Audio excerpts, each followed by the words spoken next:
उलमा कराम ने वाज़े तौर पे फतवा आलमगीरी उठा के पढ़े लिखा है, अगर आपको यकीन है कि सामने वाले को तबलीग करूंगा तो मेरी बात मान के बुराई को छोड़ देगा, तो वाजिब होता है कि हम उसे रोकें।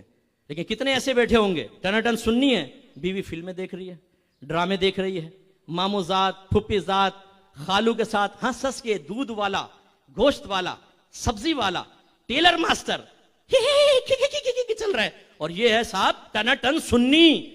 दीन की बागदौड़, इसने एक कंधे पे यहां पे सुन्नियत संभाली हुई है, एक तरफ इस्लाम संभाला हुआ है, बाहर ठेकेदार बना हुआ है। ये पता नहीं अंदर घर में क्या कर रही है बीवी, बच्चों को इल्म दीन नहीं सिखाया हुआ, साल हो गए फजर की नमाज में बीवी पड़े खराटे ले रही, और कोई परवाह नहीं है, सोती रहे। हम भाई रेगुलर नमाजी, हाजी साहब पहली सब में नमाज पढ़ते हैं, हाजी साहब बीवी क्या कर रही है, भाई वो मानते नहीं है, सरकश हो गई है।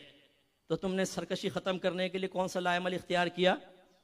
आपको ये आयत नहीं पहुंची, या अय्युहल्लज़ीना आमनू क़ू अनफुसकुम व अहलिकुम नारा वक़ूदुहा अन्नासु वल हिजारा, ऐ ईमान वालों अपने आप को और अपने घर वालों को जहन्नम की उस आग से बचाओ जिसका ईंधन आदमी और पत्थर है। और घर वालों को जहन्नम की आग से बचाने का मतलब क्या है? उनको जरूरी इल्म दीन सिखाएं, उन्हें अकीदा सिखाएं, अहकाम शरइय्या अमलिया सिखाएं, गुनाहों की मारिफत सिखाएं, उन्हें नेकी का हुक्म करें, उन्हें बुराई से रोकें, उन्हें एक रोल मॉडल बनकर दिखाएं। अगर आप ये काम नहीं करेंगे, मैं नहीं कहता हूं, आपके नबी ने कहा है कुल्लुकुम राइन व कुल्लुकुम मसऊलुन अन रइयतिही, तुम में से हर शख्स निगहबान है, तुम में से हर शख्स से बरोज़े क़यामत उसके मातहत के बारे में क्वेश्चन होगा। जवान बेटा पड़ा सो रहा है फजर के अंदर, बाप को शर्म नहीं आती कि उसको लात मार के उठाए? कमबख्त, अल्लाह का रिज़्क़ खाता है, पड़ा सो रहा, खराटे ले रहा है।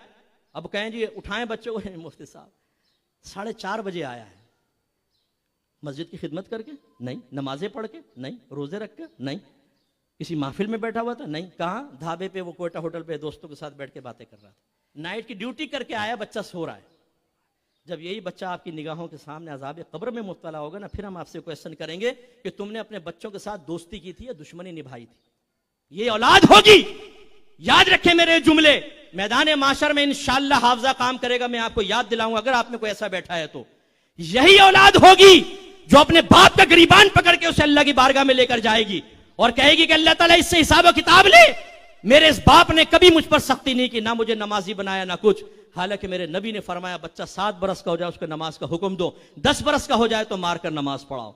आपका अल्लाह आपसे कुरान में फरमा रहा है वअमुर अहलका बिस्सलाति वस्तबिर अलैहा ला नसअलुका रिज़्क़न नहनु नरज़ुकुक, अपने घर वालों को नमाज का हुक्म दे और खुद भी उस पर साबित कदम रहे। हम तुमसे रिस्क का सवाल नहीं करते, रिस्क तो हम तुम्हें अता फरमाएंगे। तो जी साहब कमा रहे हैं ना, टाइम नहीं मिलता। आपका रब क्या फरमा रहा है? रिस्क तो हमारे जिम्मे करम पर है। वमा मिन दाब्बतिन फिल अर्दि इल्ला अलल्लाहि रिज़्क़ुहा, जमीन पे चलने वाला कोई जानदार ऐसा नहीं जिसका रिस्क अल्लाह के जिम्मे करम पर ना हो। आपने कौन सी जिम्मेदारी लेके अपनी जिम्मेदारियों से रूगर्दानी कर रहे हैं?